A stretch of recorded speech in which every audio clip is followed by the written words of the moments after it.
You know, have you ever stopped to think that living on your own could actually be one of the best things for your personal growth? Well, today, we're diving into the amazing insights from the guide, Grow Solo, to show you exactly how you can design your best independent life. So this whole journey really kicks off with a powerful shift in how you think about it. Living solo isn't about being lonely, not at all. It's this unique, incredible opportunity to get to know the real you on a much, much deeper level. I love this quote. Your solo journey is fertile ground for planting seeds of purpose. I mean, that just hits the nail on the head, doesn't it?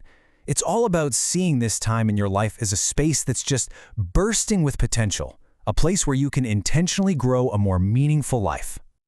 Think of it like this. Your independence is this amazing blank canvas. You don't have to constantly check in or negotiate with other people, which gives you the total freedom to turn inward and really intentionally design your own life's path.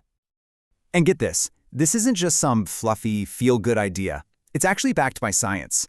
The American Psychological Association has found that having a strong sense of purpose is linked to greater well-being and even a longer life. So yeah, this stuff is really valuable. Okay, so where do you even start with all this? Well, the very first step is to really lean into the quiet that comes with living solo. It's all about learning to listen to your own inner voice without all the noise from the outside world. And this right here is such a crucial mindset shift. Solitude isn't a void you need to fill up with distractions. It's an asset. It's this wide open invitation to explore who you really truly are.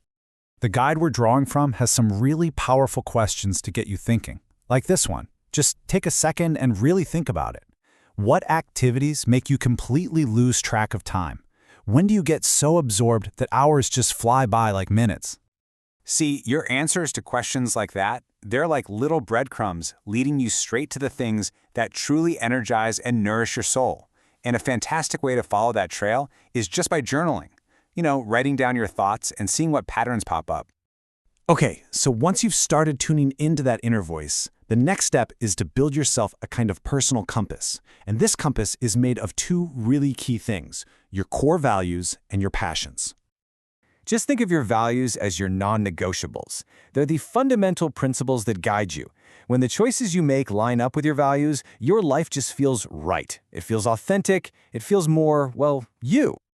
And the guide gives us this really simple 4-step exercise to figure them out. First, you just brainstorm words that feel important to you.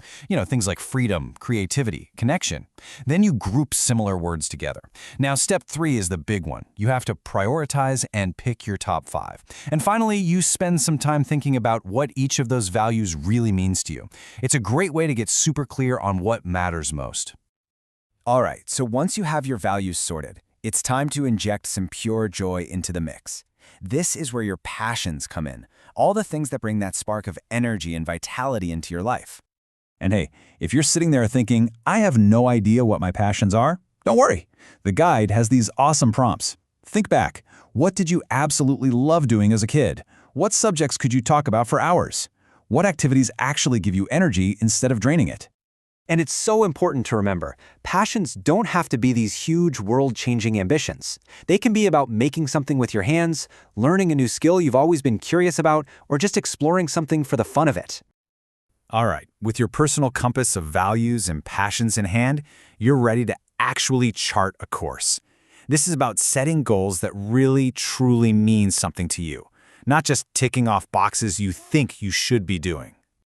To make this happen, the guide shares the super simple but really powerful framework called the GROW model. It's an acronym that stands for goal, reality, options, and way forward. It's a fantastic little tool for turning a fuzzy dream into a solid plan. So first up, you've got G for goal. And the real key here is to get specific. So instead of something vague like, I want to be more creative, a much better goal is something like, I'm going to dedicate 2 hours every Saturday to learning watercolor painting. See? It's specific, and it's tied to your values. Next, we've got R for reality. And this is all about the honest check-in, What's your starting point right now? How much time and energy can you realistically give to this? Living solo can be a huge advantage here, because you might have more flexibility with your schedule. Then comes O for options. And honestly, this is the really fun part, the brainstorm. Just list every single possible way you could reach your goal. Online courses, books from the library, local workshops, just messing around on your own. Let your mind run wild. No bad ideas here. And finally, we land on W for way forward.